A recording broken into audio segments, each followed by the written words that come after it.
Right now, police saying no suspect, no person of interest. There's 31-year-old mom. Her son's just 9 and 11 years old. All three murdered in the early morning hours, apparently, as they slept in their own beds. Straight out to McGraw-Millhaven, talk show host KTRS Radio there in Missouri. What's the latest, McGraw?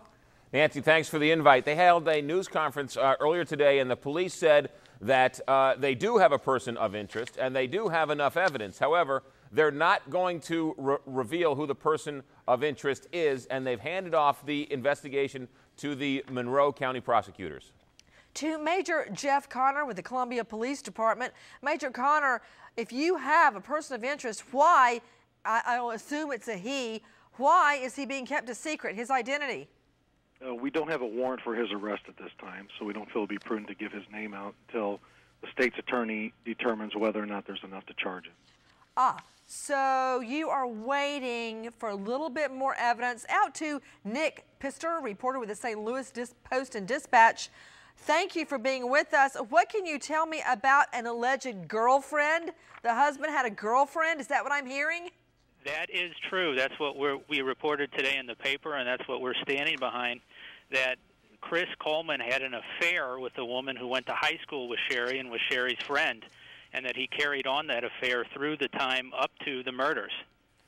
What, is the affair over? Well, we don't know what the current status of the affair is. We know that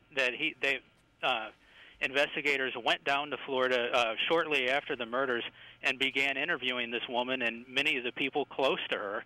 And Major Connor did confirm today that the investigation went to Florida, but he wouldn't say what it was about.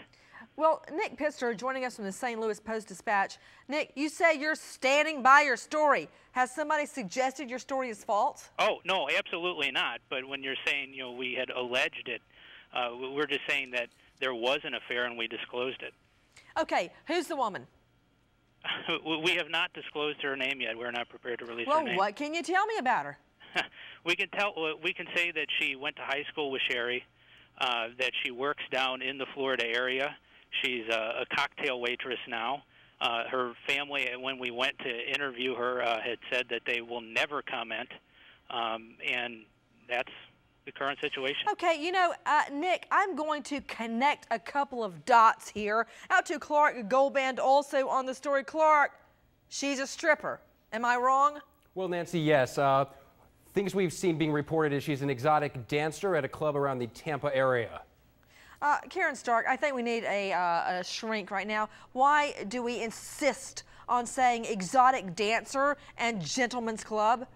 Well, because it's so unacceptable, Nancy. Apparently you need to have not. a euphemism for somebody who's a stripper, because that will be much more appealing and make people be happier. They don't want to hear stripper.